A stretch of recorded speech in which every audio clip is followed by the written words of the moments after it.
ধরো ঘরে যদি সুন্দরী বউ থাকে, তারপরেও একটা পুরুষ কেন বাইরে যায়?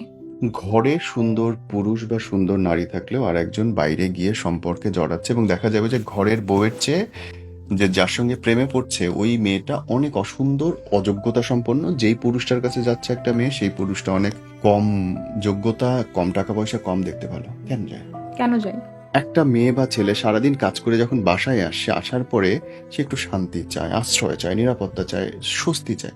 আসার পরে শুরু হলো ঝগড়াঝাটি, আসার পরে শুরু হলো খ্যান খ্যান। এই যে ইয়েলিংটা না, এই ইয়েলিং এর জন্য, এই কিন্তু ঝগড়াঝাটির সারাদিন জন্য যে মেয়েটা ঘরে থাকে, কাজ করে, তোমার ফ্যামিলির সাথে থাকে, তাদের মধ্যেও তো একটা ঝামেলা থাকে দেখেই তোমাকে বলে আসার পর। কখনো কোনো পুরুষ এসে বলছে আমার বস আজকে আমাকে ফাইলটা ছুঁড়ে মারছে?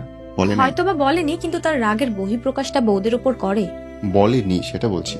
বলেনি, কিন্তু রাগের বহিঃপ্রকাশটা। একটা পুরুষ বাইরে গিয়ে সংসার চালানোর জন্য প্রত্যেক দিন যেই পরিমাণে অপমানের সহ্য করে, সে যেই পরিমাণের পলিটিক্সের শিকার হয়, যেই পরিমাণে তার উপরে অত্যাচার হয়, তার 1% কোনো মেয়ের উপরে হইলে ওই মেয়ে দিনে 10 বার মরে যেত। শুধুমাত্র শাশুড়ির কথা শোনা, শুধুমাত্র শ্বশুর দেবরের সঙ্গে ঝগড়া করা, ট্রাস্ট মি, একটা ফ্লিক, একটা দুনিয়ার জন্য একটা ক্ষুদ্রাতি ক্ষুদ্র ব্যাপার। এটা তোমার মনে হলো?